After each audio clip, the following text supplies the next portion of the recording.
সানি কিরে কই তুই? এই যে রে আমি গাড়ির তলে। বেরোই আয়, মাই তোর লেগে রান্না করে খাবার ফাটাইছে। বাইরে আয়, এর তো মা যেন বই রয়েছে। মা জমেছে দেখি কিরছি, খাওয়ার সময়টা কি দিত না?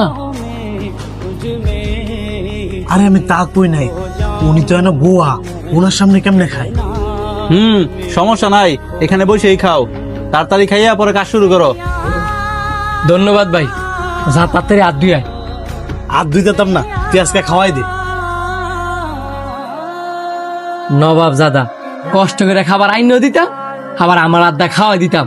ও Someday nobody knows, nobody knows. I was dancing in the rain, I felt alive and I can't মায়ের হাতে রান্নার কোনো তুলনা হয় না রে। take me home. Take কতদিন মায়ের হাতে রান্না করা খাবার খাই না। মার হাতে রান্না করা খাবার খাস না তো আমি যেন লইছি, এটা কি আমার রান্না করা খাবার রে?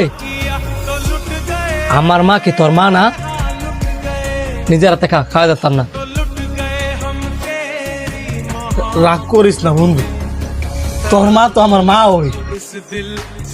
তারপরে এই খাবার খাইয়া আমার মার কথা মনে পড়ে গেছে গা।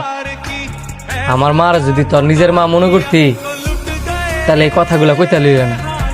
খাই নিস, আমি গেলাম। তোমার বন্ধুটা যে কষ্ট হয়ে গেল, হ্যাঁ তো মনে না রাইব। যে দূরই হোক, মারাতে রান্না করা খাবার তো খাইতে পারতাছিলা, এখন তো মনে নেই এটাও খাইতে পারবা। হ্যাঁ খাবার নিয়ে না আইতে চাইলেও মা হ্যাঁ দিয়ে জোর করে ভাড়াইবো। এত কনফিডেন্স? হ্যাঁ তো তোমার মারফেটের ভাইও না যে তোমার লাগে আবার খাবার লইব। হ্যাঁ আমার মার পেটের ভাই না হইলো